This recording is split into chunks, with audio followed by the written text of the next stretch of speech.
No. No. Like he's obviously being a dick, right? That's the kind of behavior I saw. Yeah. And you're kind of right. Like it's dick behavior. It's not like a lot I'm trying to play. It's just I'm being an asshole, right? So here's kind of some of the issue here. Effort to the bank light, pedal to the floor, need no brake lights. In the dark, watching make light. I'm a star, got no stage fright. Okay. Now, when you say has anxiety issues, what sorts of behaviors does she exhibit when she's like acting anxious? So Slider, he is on leash. The two of them, anytime they see another dog, because that was the other thing, is we've been really trying to up our game with getting them exercise. Sure. You know, so anytime they see a dog, they just lose their mind. They're barking. They're very difficult to manage with the two of them. Yep. And then Slider he just licks like excessively. Yeah, just I gotcha. licks his nose basically. Yep. So that was the thing that the vet was trying to correct.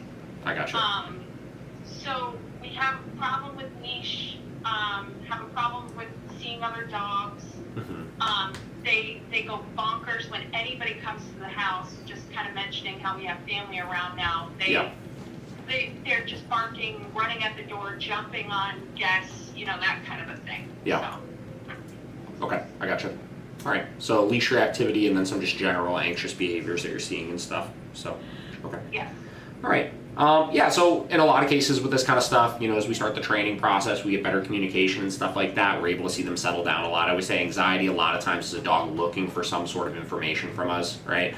Or not quite understanding what's going on around them. And obviously the licking behavior, that's definitely like a kind of a compulsive anxious behavior that we'll see with dogs sometimes. The reactivity and some of those other things, those are training related problems, obviously. So those things absolutely can be stopped. And we could definitely interrupt some of those anxious behaviors. So like I have a dog myself that has what I refer to as like some like general like neurological issues. He gets anxious over things and stuff like that, and his big thing he used to do was pace around all the time, right? And he'll still do it, but I could stop him from doing it and focus him in, right? So I can kind of interrupt that state of mind when I start seeing him do it, and it's no longer like a problem, right? So I would say you're never going to take a dog that's like genetically super anxious and make them completely unanxious, but you could teach them to work through that better, and you can teach them to focus in better, which in turn helps reduce that anxiety. So Interesting. yeah. Okay. So we've seen plenty of this kind of stuff before. Like I said, I'm pretty confident we can help you out with it. Rain. All right, so we'll let her hang out for a second here, and then we're gonna do another round of that.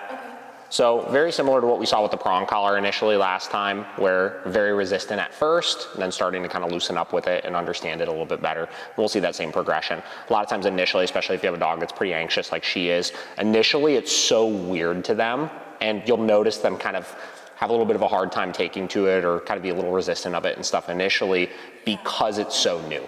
Right? It's not even that it's like, if you put this on yourself, it's at a 21 right now, you'd barely even feel it. But for her, there's literally nothing that feels like this. So it's super startling just from the standpoint of like, what the heck is that? Not so much that it's like hurting or causing any pain or anything like that. So that's what's difficult for them initially. So, but we'll give her a second here. Like I said, we'll do one more round of that. What we are seeing, which is good, is I'm not needing to use a ton of leash pressure, obviously. She's kind of starting to understand staying in that bubble a little bit better on her own. So we'll see how she does this next round.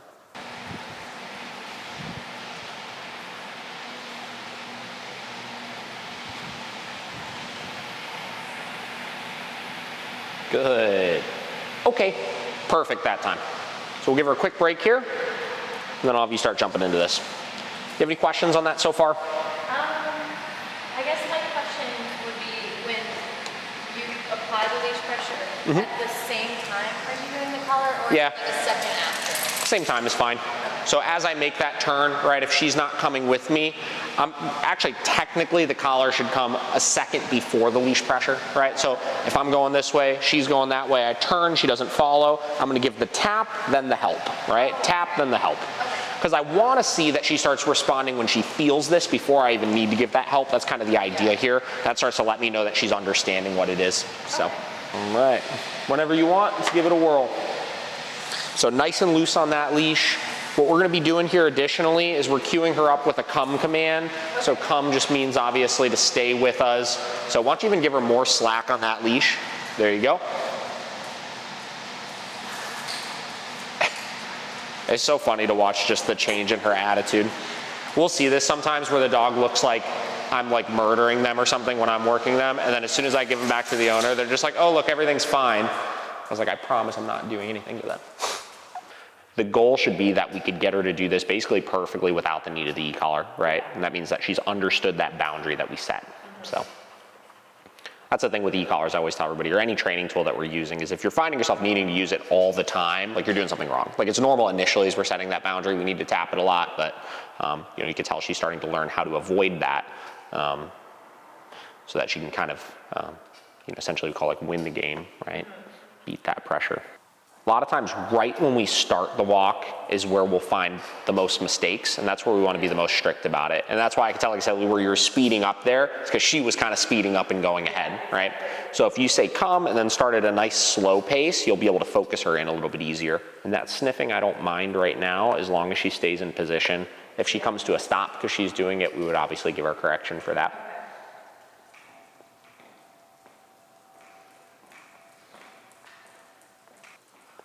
It's interesting to see also like the shift in her energy like right now versus when you started, right? Because she was so like giddy and happy and stuff when you first started, which is great, right? Like obviously like I want her to be happy, and she was staying next to you, but she wasn't doing it because she knew she had to, right? She was just like, oh, this is fun and exciting and stuff like that. And it's important to work them past that point where they start getting a little bit bored of it almost, you know, to make sure they're still understanding that this is still the expectation here. And now you see she has a much more like neutral kind of energy about it. That's like the loudest one I've ever heard drive by, I feel like. In repetitions, so loud. How long should I be working for? Like until she's good, or should I kind of like... Yeah, so generally speaking, I always want to end on a positive note, right? So I'm gonna, whatever it is that I'm working on, let's say it's this drill and your training session is you're doing it out in the front yard or something, right? I am going to make my target goal, I want her performing it as good as she ended here with it, so basically perfectly, and I want her to have some repetitions of working it perfectly. So a lot of people will make the mistake of one of two things, right? One, they'll be like, I'm working for 20 minutes, right? And then they get to 20 minutes and it's like, did you really accomplish anything in those 20 minutes? Yeah. Probably not, right? You could do that forever and do 20-minute sessions every single day and never get anywhere, right?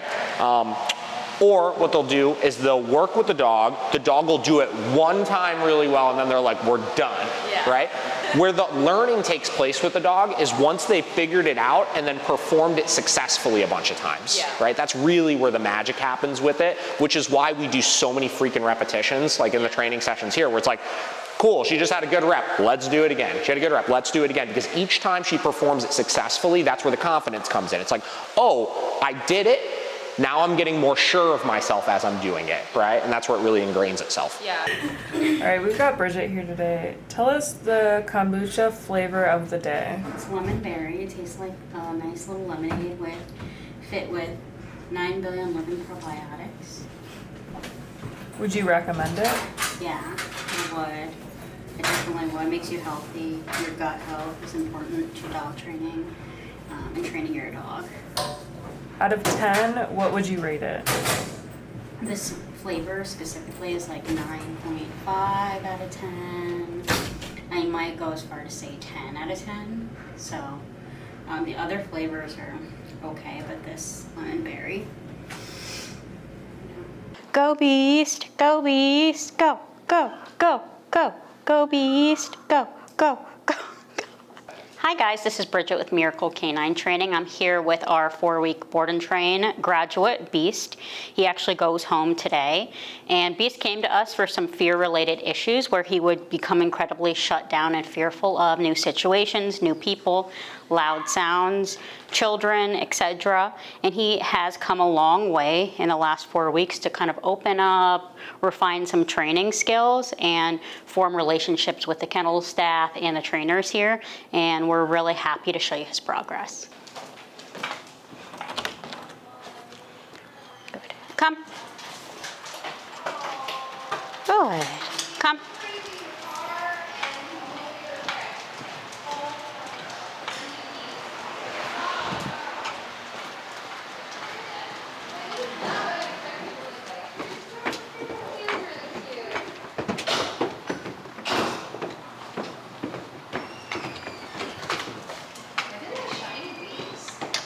He is. Come.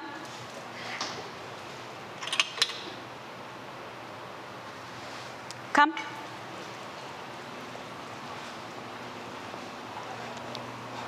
Come on, Beast.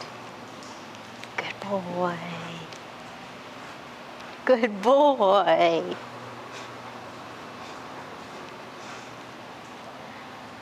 Good.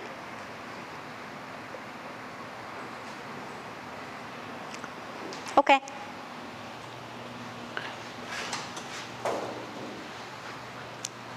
Beast, come.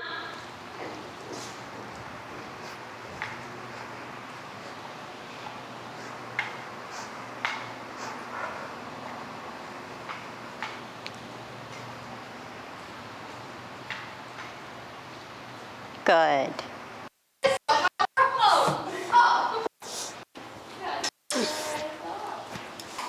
And Beast also came in with quite severe nail trimming issues where his owners actually told me it would take 2 or 3 people to restrain him while they did his nails, and it would just lead to a lot of stress and thrashing for him. In the last 4 weeks, we really worked on getting him accustomed to the nail grinder and allowing us to do his nails in slow increments.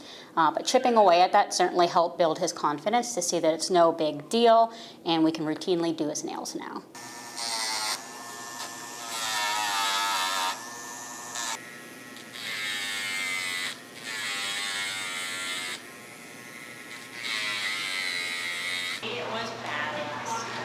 Ow, did you see that? Did you get that? I just whipped myself in the face.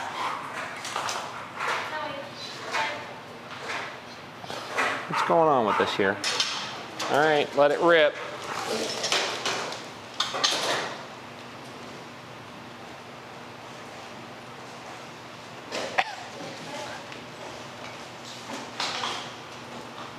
No. No. No. No. Chill. He's like, what the hell? No.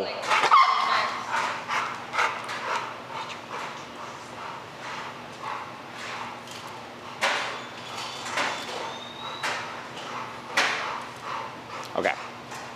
So let's talk about this for a minute, right? Yeah, like no.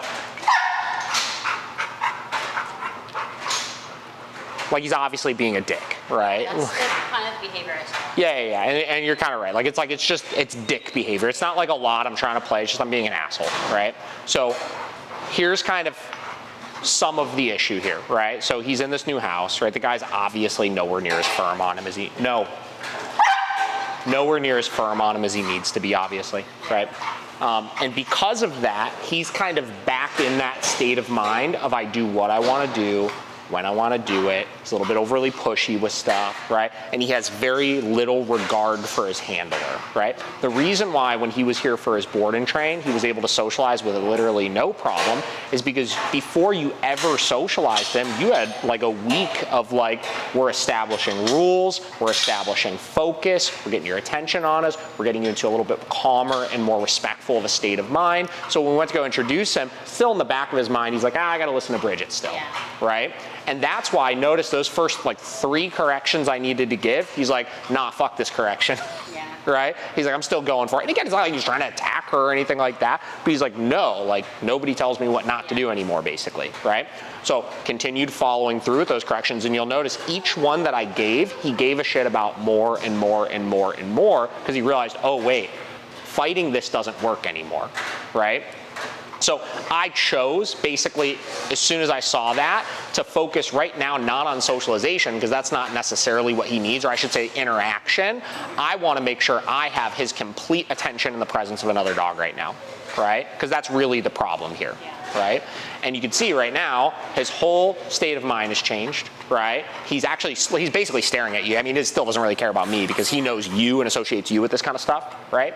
But his whole state of mind is now focused in and calmer. So now we can allow the interaction to take place and he'll be in a little bit more respectful of a state of mind. Does that make sense, kind of why it led to that? Yeah, it was certainly like a little bit disappointing to see him. Sure. It wasn't like a regression, I would call it, but just Yeah. even that state of mind, I think you're 100% correct with. Yeah. Yeah. He didn't have respect for the handler. Yeah, I mean, that's literally it. Like, he just kind of went into this, like, you saw, as soon as you let her out, he's like, fuck yeah, right? He's just going for it, like trying to control and stuff, right? So, okay. So now, obviously, like I said, we'll let him do his thing. See what we get.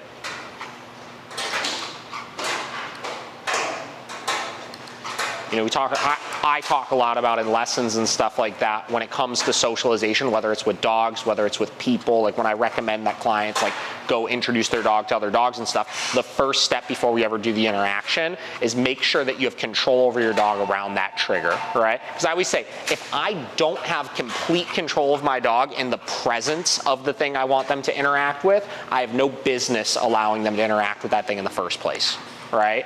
Because then if I need to reel it back in, I can't. Just like we saw right there, right? Like right there, he was oblivious to the things we were saying. He was just gung-ho on, go and control this dog, right? I know his owner spoke about like he has a friend and he's one of his main goals. Sure. He was speaking to me about is socializing with those two friends. Yeah.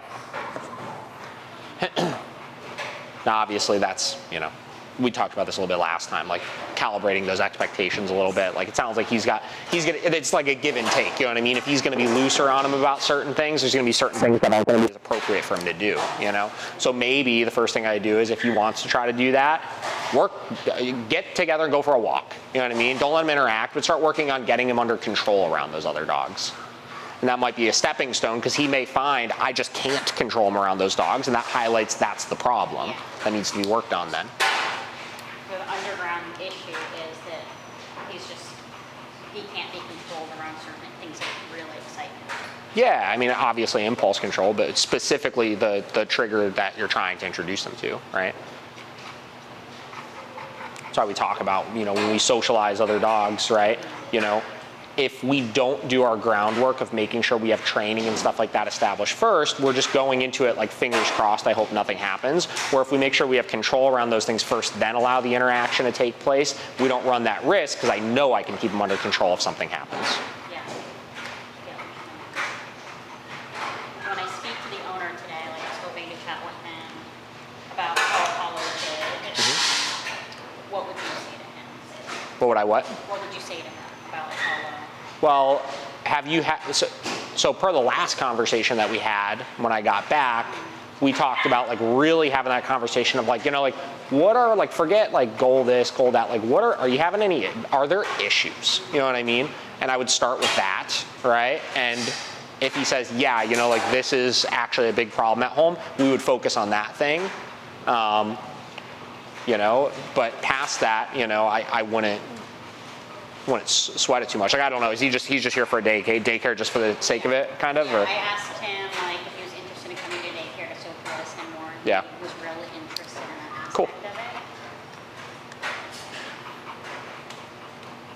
Yeah, I mean, you could tell him exactly what we saw. Hey, you know, like, obviously, because he's been out of the swing for a little bit with stuff, you know, we spent a lot of work focusing on keeping him under control around other dogs, you know, through socialization, obviously, but that was our primary focus today.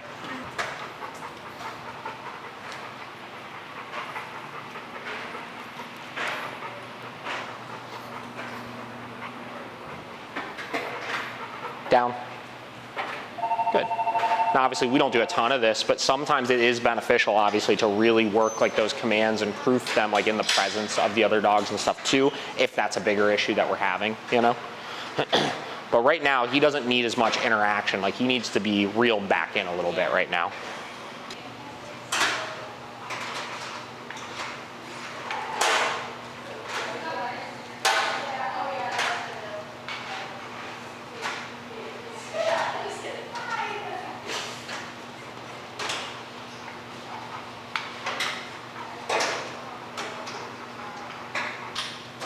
Here's the real test. Can you do it off of the leash? Oh, can I? Can't, I don't know, can you?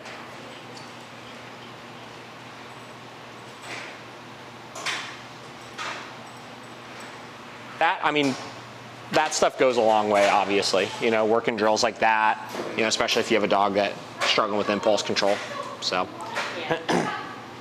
That would be my biggest thing that I focus on, at least with him. You know, especially given he had a hard time controlling himself at the park, right? Socially, he's a lot more pushy than he usually is. I'd be focusing on just getting him into a little bit more like respectful of a state of mind, just overall.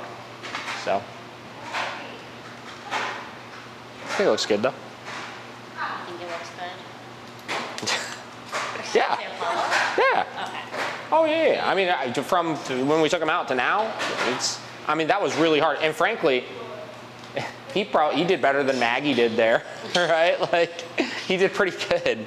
So I don't have an issue with that. You know, you can tell overall, he's in a much calmer state of mind than when we started. So yeah, I'm cool with that.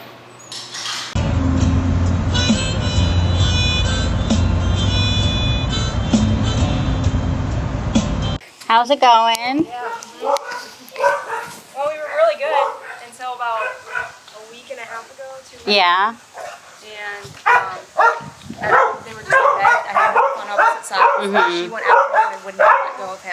We were in a headlock. Do everything I could to get her. Sure. Do you have her e-collar? I do. Yeah. It's on her right now. I'll just take that.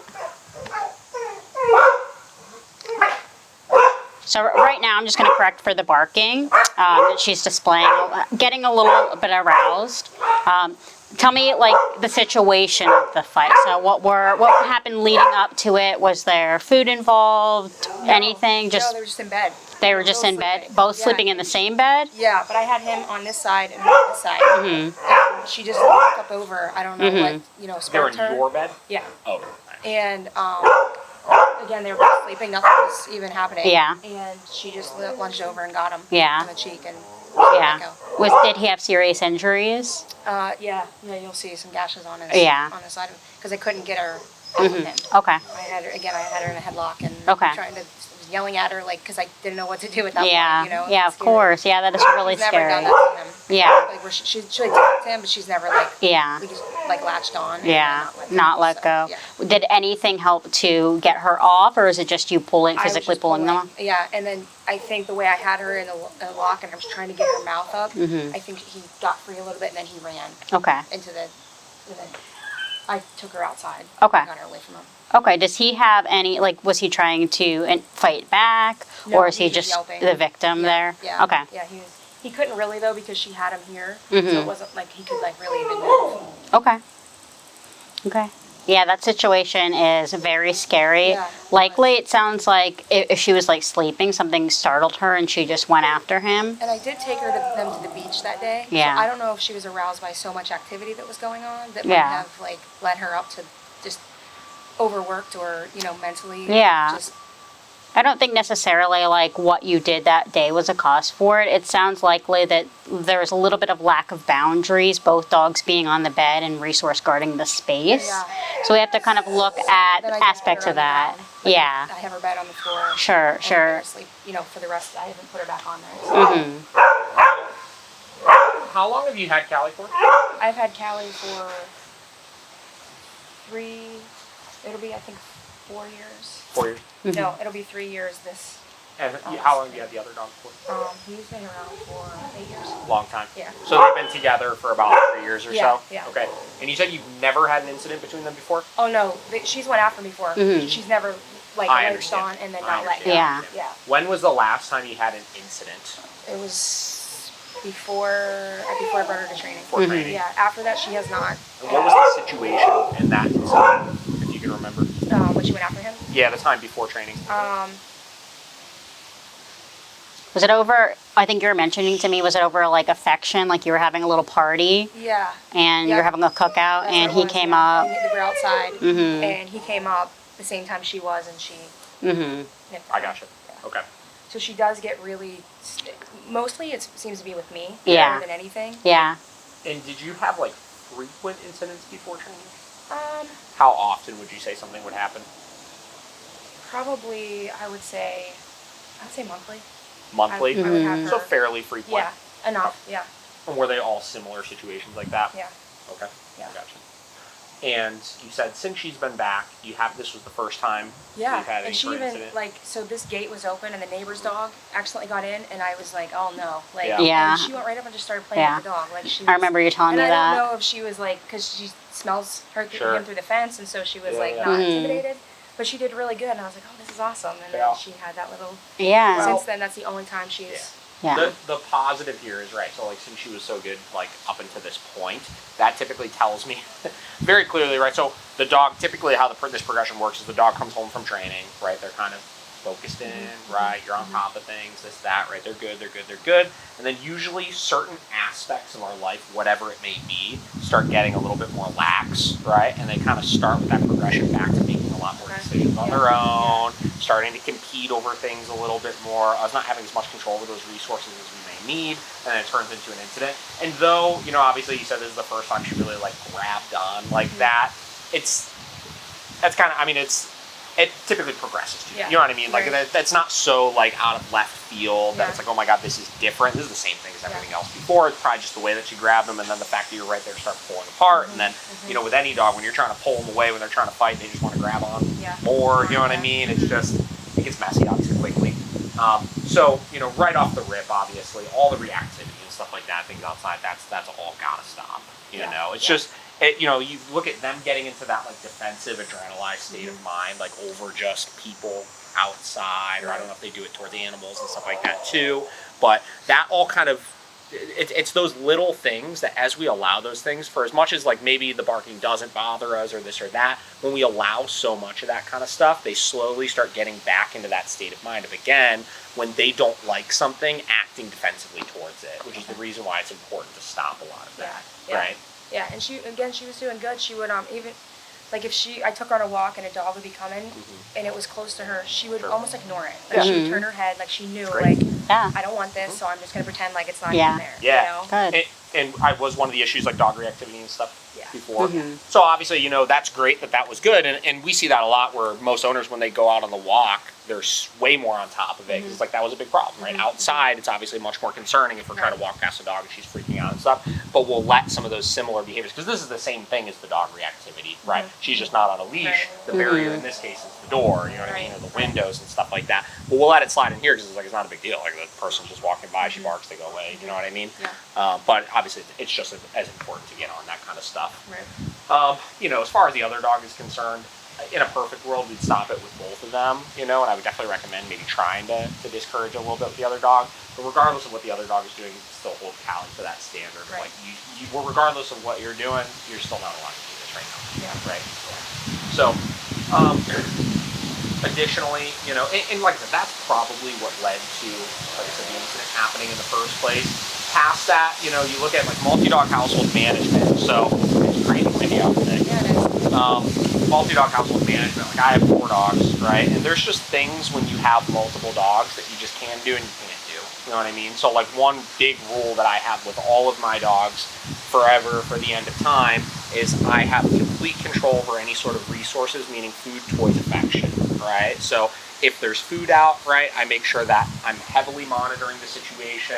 I'm making sure that if you try to steal something from you, you're getting corrected for it, vice versa. I'm making sure toys, same fashion. And then the biggest one is the affection. We'll see in a lot of cases that some dogs will become like kind of attention hogs, and if you're petting one dog, the other is like butting in, trying to get in the way and stuff, or vice versa. And then you're cuddling on the couch, and it's like one's on this side, one's on this side, and then it's like, you know, they're both in that kind of like lovey-dovey state of mind, and all of a sudden Callie's like, hey, you're right there, and this is my reason, you know what I mean? And then it turns into an So you gotta have control over those types of things. And it's not that you can't ever have them in the bed together. I don't think that's necessarily the case. But that like double dog cuddling situation that we see a lot of times, That's what sparks it. it's no good, man. Yeah. It's like listen, I get it, right? Like I love cuddling with my dogs, but I typically do it with one dog at a time. And maybe I put my guard down too much because Sure. she Yeah. was being so good. That, you Yeah. know, that We it's see that like, all the time. That's how it happens. Yeah, yeah, yeah. Like, wasn't expecting it, Sure. so We see even that having separated, 100% of the Yeah. time. Yeah. You know, it's like, God, like they're doing so well, Yeah. and then it's like you get Like they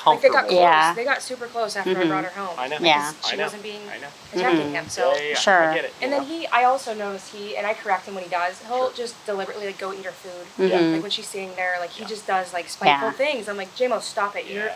I'm like, you egg her on. And those are things And you gotta start and getting I, under control, move him, right? I stop, you know? Yeah, and the biggest thing is I want you to be able to be in a position where you're not just physically managing that stuff though, where you're actually able to stop some of it, right? And I know he doesn't have the training that Callie has, but you still could hypothetically, you know, get the second collar so you have a 2-dog system, you know what I mean? And like have him wear the Ecollar simply for some of those boundary setting. You could use something like a pet corrector, which is a can of compressed air that you can give a correction with, you know what I mean? Yep. You need to have some sort of way that you could discipline him for things, you know, aside from just, hey, stop doing that, like moving him away. Because that will help her start to see you handling situations so she doesn't feel like she needs to. Because that's another big part of it is things build up to this point and our dogs kind of assume this role of police officer, you know, over things that it's like they're constantly looking for like, are you going to handle this? Are you going to handle this? And then finally she's like, all right, cool, you're not going to handle this, I'm going to handle this. You know what I mean? Yeah. So we want to get them out of that state of mind by us being the ones that are doing that. Yeah. Down. Down. Down. What's your furniture rule with her? Hey, JMO. They can lay on it if they want. They're allowed on it? Okay. JMO. Enough.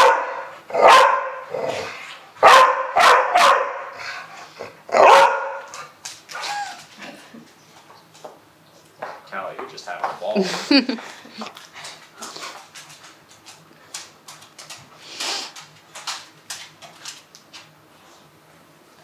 Is that your toy, dude?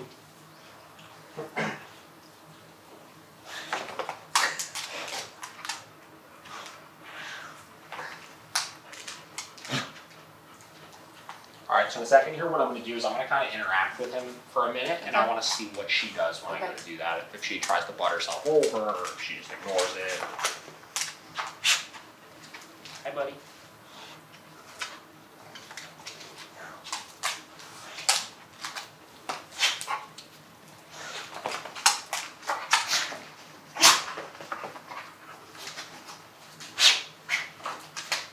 Is this normal to tug and stuff with them? Okay.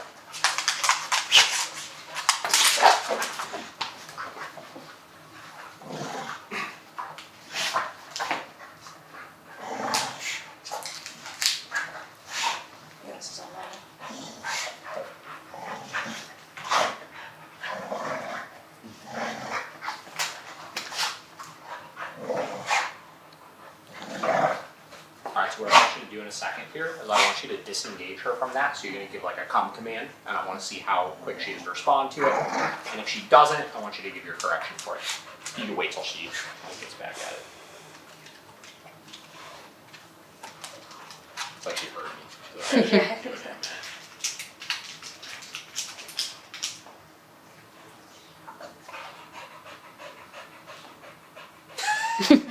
Just a perfect angel now. He's like, I know you're. Yeah. I heard him. Yeah.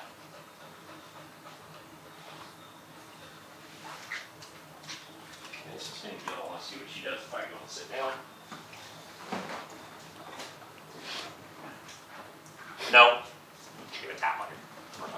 There we go. Now that was for the pawing up on me. She kind of started to kind of climb up a little bit. So.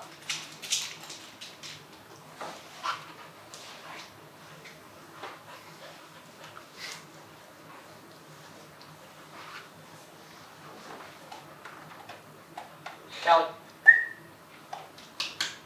Callie. No thanks. Callie. Like, I got shocked the last time you came. Callie. No.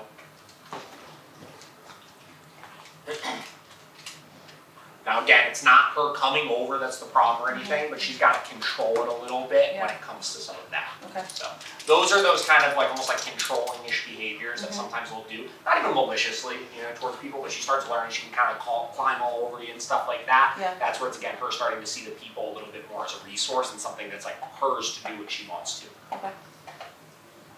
Callie, come here. Callie.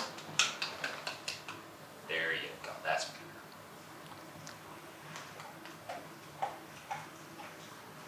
You see the whole state of mind, right? She's a lot more kind of a little more submissive with it and stuff. A little bit more compliant of a state of mind with it and stuff. These are different drills. Like I'll even do this stuff with my dogs sometimes. You know, where I'll call them over, I'll interact with them and stuff like that. And I just don't want them to get too amped up like that. Callie. Come here. Good. So from her standpoint, when I was interacting with him, she was obviously very quick to kind of jump over and butt in and stuff. He doesn't seem to be that way, obviously, which is good. So he's not so much stealing attention and stuff like that. So I would say as far as the guarding of the people is concerned, right? You know, that's definitely a her issue. We want to get under control. Yeah. So this is mostly when she will get aggressive. Is when you're petting her. Yep. And he comes over. There you go. Yeah. Yep. And you can see her mannerisms change a little bit whenever he Well, right now, honestly, I'm seeing a very compliant dog right now. I'm not seeing her concerned about him currently, but that's just because she got 2 corrections for this type of situation already. You know what I mean? So she's already much more kind of focused in. Very good. Yeah, and that's a normal situation that we'll see dogs guard people in, right? Very good.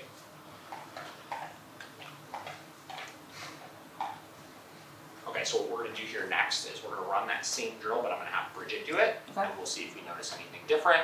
Right now, due to the fact that you've had the incident, she's having some of the people guarding, stuff like that, I would personally temporarily set a furniture boundary with her. I don't think it's probably the greatest idea to have her up here in that like intimate space and stuff, because I want her to start to realize whether it's people coming over or whether it's you or whatever it may be. I want to start to see her realize that if we're calling you over to pet to you know get some attention and stuff like that, you can't be climbing all over everything, right? I think that would probably be a good idea to set. And with that in mind, don't use an off command or anything like that. Just use no with a correction if she jumps on, because we're trying to set that boundary. What'll happen is later on, right, once she starts kind of proving herself a little bit more that she can kind of keep it under control with these things, you can start inviting her up, right? But for right now, I would keep the boundary just not at all. All right. So, all right, Bridget, give it a go. Same deal. You're going to correct if she does any pawing or jumps up on the furniture. Callie. Hi, Callie. Hi, girl.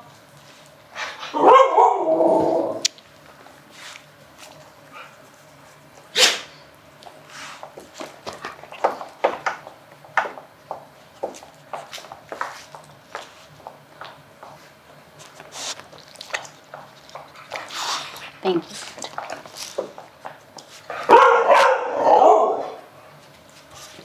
No.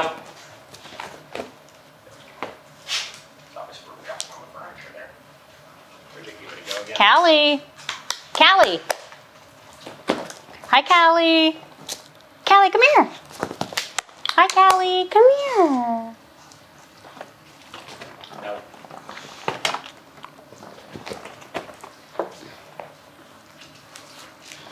Does anything to use them as far as like going towards the person? She'll figure it out. Obviously, initially it can a little bit, you know what I mean? But that's the part of setting the boundaries, is she needs to figure out where the boundary is. So yeah, maybe right now she's thinking a little bit, you know, like I just shouldn't go over towards her, but she'll realize through repetitions that it's simply getting on the furniture, right? Makes sense. That's where people talk about, you know, fallout from correction. You're going to teach them that people are bad and this and that. And that's only if you're inconsistent about what the boundary is. But long term, they figure it out. So. Callie. Callie. Callie. She said heck no. Mom said no? Alright, let's do this. I'm going to have you go and sit down next. Okay. I want to see what she does when you do that. I was like, what is going on?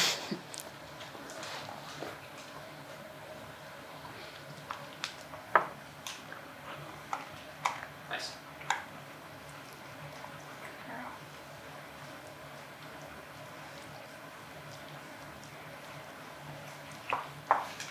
Generally, when you have people over, is she like hamming it for attention, like we were talking about, like coming up and seeking that out? Doing the paw thing. Yeah, if people like stop petting her, is she like nuzzling them, pawing them? She'll nuzzle them, for a minute, and then if they don't, like if they don't pet her, then she typically just will go away. Sure. Yeah. This will help her moderate it a little bit better. Yeah. You know? Again, like my dogs get excited when people come over and stuff. That's normal. I'm not saying you can't get excited, but there has to be kind of a cap, right? And we're setting that cap as we do this. Generally, will your guests like have one hand on her, one hand on him, and like be petting them both, or is it? staggered a Just bit. depends. It depends on the person, Yeah. how well they know them. Mm-hmm. No. No. Down. No. No.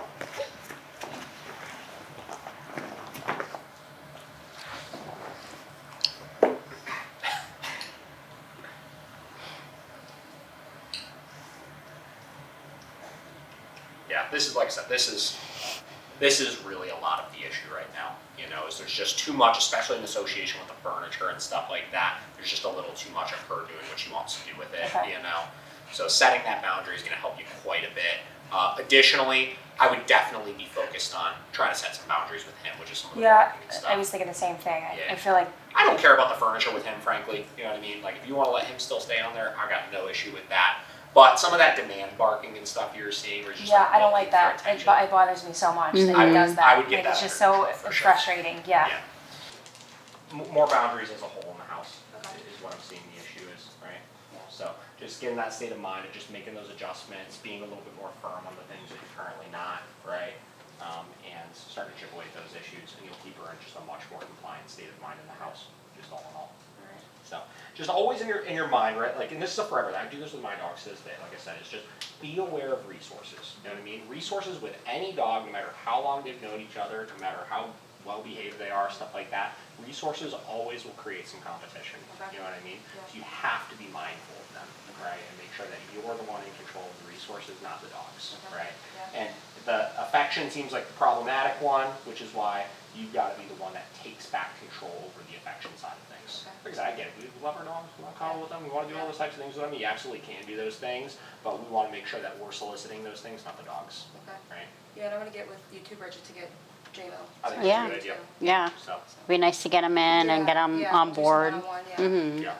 So just you know, the biggest thing is, like I said, outside post the fight, right? You can't fall back into the old routines. Right. You know what I mean? Yeah. Like these routines and boundary setting and being more firm on them, this is something you need to just adopt moving forward. Okay. Right? Yeah. And as long as you do that, you'll be good to go. Awesome. Well, thank you guys. I really Yeah. appreciate you coming out here. Keep us posted. Yeah. Obviously, you'll get in touch with her here Yeah. at training, Yeah. but regardless, in the next week or so, give us an Yeah. update. Just, Okay. I'm curious to see, you know, in the next week, what sort of changes do you see in just how she seems in the house as a whole as you start setting more boundaries? You know, Okay. does she seem more compliant? Does she seem a little more relaxed, a little less stressed out, stuff like that? Well, when I did set the boundaries in the bed with her on the floor, Yeah. it was almost like she was holding a grudge against him. Like she was mad at him. She wouldn't play with him. She would get more snarky and snippy with Yeah. him. And it could be again that maybe she noticed that I'm not setting enough boundaries with him. Now, when you said, okay, so let's talk about that for a second here. So you said when you set the boundary of her on the bed, meaning you kicked her off the bed, that was after the fight though? It was after the fight. That probably had nothing to do with you setting boundaries of being on the furniture. That probably was just, hey, we just got into a fight with each other and I'm just a little bit more irritable around him to begin with. Okay. That, I would say, had probably nothing to do with the boundaries. That it just had to do with the fact that you were just coming off of a fight. Okay. Yeah, So. because it probably lasted, I would say, 3 or 4 days Sure. after. Yeah, that's normal. Yeah. So I've been there. Like I said, my dogs got in a really bad fight with each other, like in the last year, Okay. when I wasn't home with my wife, and you know we went through the whole process, like reintroducing them and stuff, and like for the first, probably week, you know, after that they were a little Okay. apprehensive Alright. around each That's other. good to know, 'cause So I it's thought, normal. yeah. Yeah. Because I don't understand dogs like you guys Yeah, do, you know, so no, it's that's normal. yeah. It's like, hey, like there's this like, it's like this unsolved thing Yeah, that's yeah. lingering after Yeah. something like that. Yeah. You know what I mean? Right. And then obviously on top of that, they sense our energy is completely different than after that, right? Because it's like we're acting, we're more on edge and Yeah. stuff. They're more on Right. edge because of Right. that. Yeah, we're feeling everything's it, yeah. everything's thrown out of whack. And same deal, right? So like in my case, right? Like I said, like fights are a indicator that something you were doing was incorrect. It was we had to look at because I wasn't home and. We kind of highlighted that when I wasn't home, they were acting significantly different with my wife. You know what I mean? Because of, same deal, lack of certain boundaries that she wasn't setting Yeah, with them, yeah. right? So same deal, we had to look at, okay, we gotta make these adjustments, you gotta start doing, you know what I mean? Yeah. And we kind of got to the bottom of it, and they've been fine since, so. Alright. You know, it's the reality of having multiple dogs, Yeah, unfortunately, yeah. but it's something to be taken seriously, Yeah. obviously, Yeah, so. absolutely. Sure. Cool. Okay. All right. I'll Keep it you guys up. updated. Yeah, Yeah. Give us yeah. an update. Yeah. And you'll be good. You'll get past it. Yeah. Good job, I know, I Callie. was like at the point where I was like, I almost texted you. Was like, do you know anyone that would want? It's to take her? discouraging. Because it is. It was. It's Yeah. very And discouraging. it's like when you witness it, it's Yeah, like yeah. kind of terrifying. You know. It gets your Like, adrenaline yeah, it running. does, Yeah. Yeah. Well, luckily injuries were minor. You know, I mean, Yeah. obviously he's got Yeah. his marks and stuff, but really, at the end of the day, It's really ain't not that bad. I thought his face was gonna Yeah, be yeah. like lit. Yeah. You know, I was like, I They're don't even tougher know what than to you think, see. Yeah. unfortunately. Yeah. Or fortunately, I should Fortunately, say. yeah. So, yeah, you know, like I said, you'll get past it. It'll be fine. And, you know, the good thing is, especially coming in, like, that's why I wanted to come to the in-home. You know, when we come and, like, do these sessions, the issue is so apparent, usually. You know what I mean? Yeah. And I would say any dogs, you know, with lack of enough boundaries, like, issues will happen, you know, so. Okay. So, keep us posted. I will. Thank you guys. Yeah. Appreciate it. Yep. Sounds good. Yep. What do you have questions about or anything from that, if any? Yeah, going in, I probably would have said similar things that you had done. Like, that was just my mental checklist right off the bat, is the barking out the door. So I gave her that big correction, like, immediately. Yep. It's just difficult, like, surrounding the other second dog doesn't have any training. Yeah. And there's no way to set boundaries. That's where I get a little stuck. Yeah. Because I know exactly what to tell her for Callie. Yeah. But I wouldn't necessarily. I think that I would have gone through the same steps, but Yeah. getting some kind of punishment or adversive on that dog. I mean, it's gonna help, obviously. If, let's say, we did nothing with the other dog, I don't necessarily think it would have been that. I mean, I'm sure it still would have been fine, regardless. You know.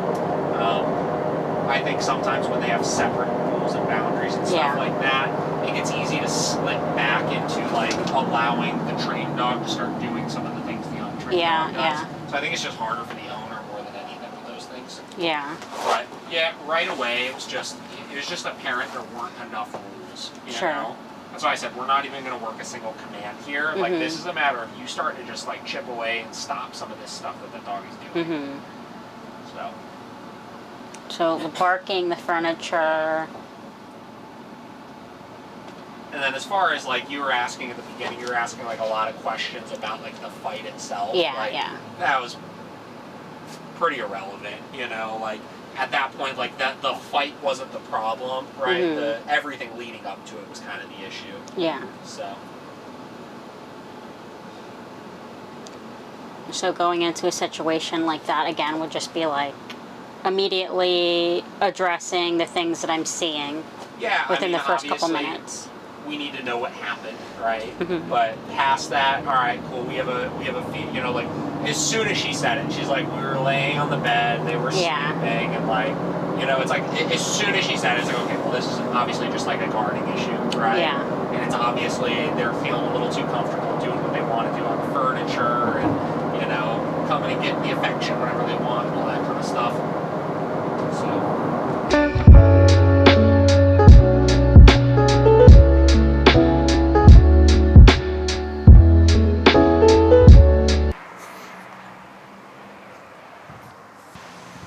If she knows them, and they like have been petting her since she's like a baby, she always gets excited to see them. Yep. Just impulse control, right? So like at this point, the thing is when I see that a dog is walking this good, right? If for whatever reason distractions present is throwing her off, we know the only reason why they're throwing her off is because it's a motivation issue, right? So those are the situations you want to make sure you're increasing that level enough. Now to answer your question, right, about, you know, there's people that she really likes, right? And she gets really excited and stuff like that. Here's kind of the give and take with it, right? So I don't have an issue with if you want to let people pet them, right? Like if we go and we meet up with some friends out and about or something like that, typically speaking, we'll release the dogs at some point and we'll let them go say hi and all of that, right? But here's the problem you can run into, and this is a problem my wife ran into with her dog, right? She would go and meet some friends at this coffee shop all the time, right? She'd go around the corner, go to the coffee shop, and every single time she got to the coffee shop, Deli saw these people, she really liked them, she got really excited, and Kate said, okay, right? And then she ran over and got love and attention, right?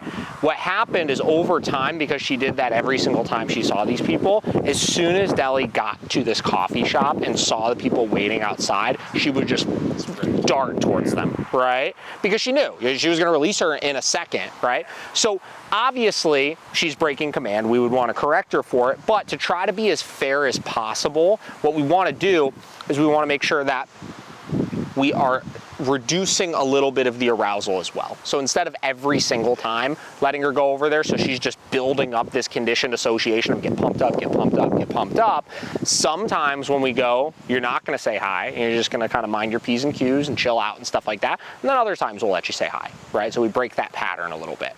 So that's kind of the give and take with it. You have to be aware of, obviously. So. That's kind of like when we go to my parents. Same exact it's literally the same exact concept, right? Where my dogs at this point, we get to my parents' house and they get pumped up because it's like they're gonna go say hi, right? And my parents do all sorts of fun, exciting things with them and stuff. So I'll usually at this point, like when I get out of the car, I'll put them in a down real quick or something, just to get a little bit of control around the trigger, make sure everybody's focused in. From there, okay, like go do your thing. You know, I don't have this. They literally live the street over. Yeah. So sometimes I'll just walk her over there Uh-huh. and she knows. Sure. And as soon as I take the leash off, she darts. Yep. Now maybe start practicing, okay, cool, you get there, put her into a sit, take the leash off, but don't release her, and if she darts off, correct her for it and make her focus in still. So again, breaking that pattern a little bit. If that's something you don't think she'll do, you should work on that to make sure she's still keeping one ear turned to you a little bit, right? Again, I'm empathetic to, she's gonna get excited when she gets there. My dogs get excited when we go to my parents' house, right? But I have one standard I hold you to just for a minute, make you do it, and then do your thing, you know? So again, it's the give and take with all that kind of stuff. If you're gonna do those, which is fine, right? You have to be aware of the arousal that it's gonna create, and if it starts becoming problematic, you gotta tone it back a little bit.